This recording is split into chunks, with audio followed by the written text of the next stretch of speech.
Hello, welcome to my final of Dancing Hands, how Teresa Carreno played the piano for President Lincoln. Written by Margarita Engel and illustrated by Rafael Lopez. Okay, so first thing that you see is what instrument is she playing? What is she doing on the cover? Good, okay. When Teresa was a little girl in Venezuela, Mama and Papa sang lullabies while Papa showed Teresa how to let her happy hands dance across all the beautiful dark and light keys of the piano. Okay, so lullaby, a song, it's a song to help you sleep essentially. It's nice.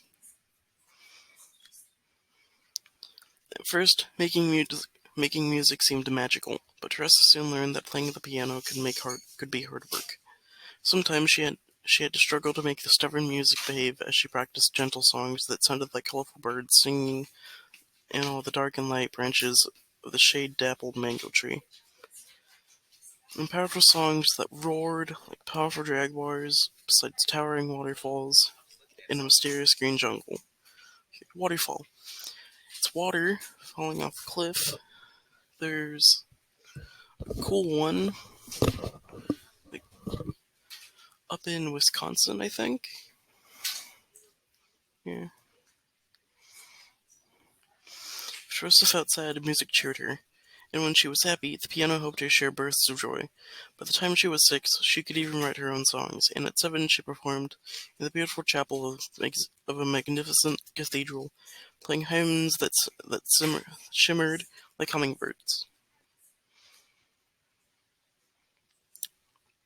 Music was Teresa's delight, but suddenly, when she was 8, a war changed everything.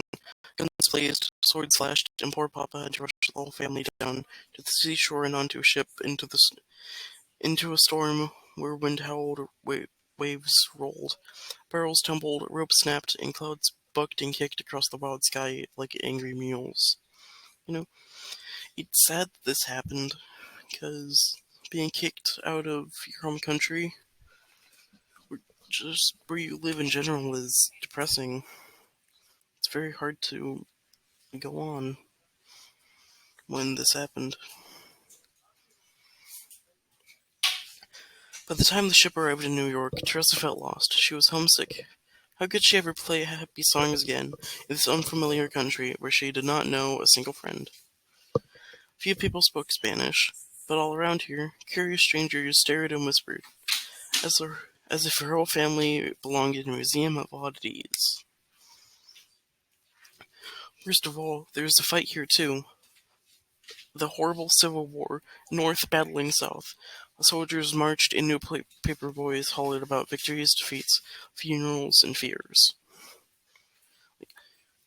Having to leave a country because of a war just to go to a country where another war is happening. Why? Like, this seems very, very difficult to get through.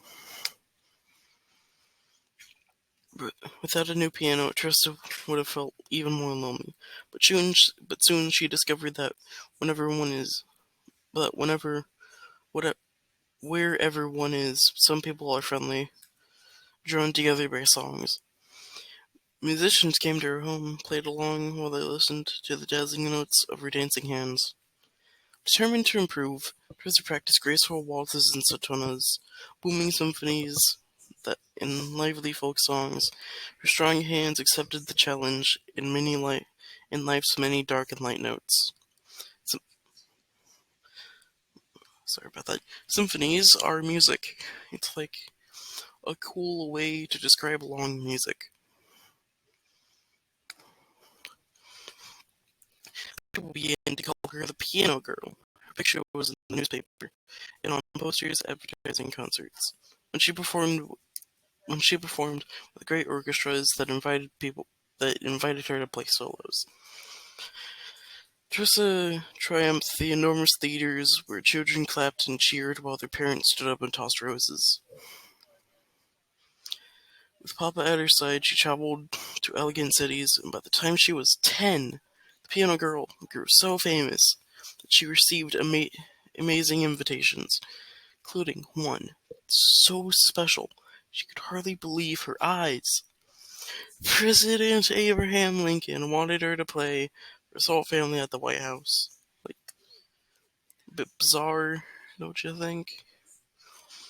The country was still at war, so Teresa arrived in Washington, D.C., at a time when freed slaves were signing up to be soldiers. The injured moaned, the nurses groaned, and from the sheer weariness of caring for so many fevers and wounds. Not long ago, the president's young son had fallen sick and had died. Men argued about battles lost, battles won, speeches made, victory delayed. Teresa began to worry, how could music soothe so much trouble? This is a lot of violence for a kid's book. Like, it's just a bit too much, you know? And poor Abraham Lincoln. Tressa hoped she could entertain the president, his grieving wife, their two surviving sons. Her fingers might stumble, the rhythm emerging too slow or too fast. But okay, first things first, this room is very vibrant. It's very colorful. For something called the White House, it certainly has a lot of red.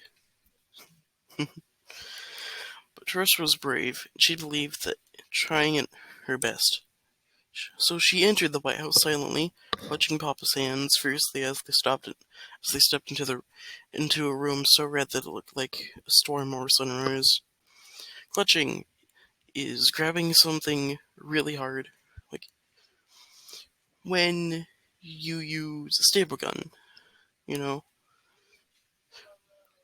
gotta grab the handle, pull it back, then the staple's fired. Gotta do something like that. Teresa remembered how it felt to be a homeless refugee, how lonely she had been, surrounded by strangers, some of them rude and others kind. Memory of meeting past challenges helped her fingers dance, celebrating the way life had turned out to be a mixture of all sorts of feelings, happy and sad. The piano was poorly tuned. She couldn't, making her music sound ugly. What should she do? Just play? She stopped, feeling discouraged, until Mr. Lincoln smiled kindly and asked her to play his favorite song. Listen to the mockingbird. Teresa knew she could play this lively piece, even on an imperfect piano, as her fingers leaped across all the glorious dark and light notes, improving the way mockingbirds do, the melody changing as she went along. Music swirled, twirled, and soared on wings of sound. The president listened quietly, notes that rose, swayed, rippled, and dipped like a bird in a blue sky above a green forest. He closed his eyes, nodded his head, stretched his long fingers, and tapped the tip of his tiny shoes. When a person becomes president, it's like their past life just stops happening. Yeah, that's kind of how it works, but you don't get to learn about their past life, just what they did as president. And before reading this book, I never knew that he liked music. I never knew that he enjoyed this song. It's things that school doesn't teach you that are interesting. Sometimes. When the joyful song ended, Abe Lincoln stood up and clapped. Smiling at the piano girl, he smiled too, because she knew that with her music had brought comfort to her grieving family for at least one brief, wonderful evening of dancing hands. Grieving is what you feel you lose something important. Like in this case, for the book, one of his sons. It's really depressing. From then on, Teresa felt certain. She would always be bold enough to share her musical courage anywhere in the world, simply by letting her fingers travel across all the beautiful, dark and light moments of hope. Wrap-up questions. What is something nice you did for someone to make them feel better? Like, semi-recently,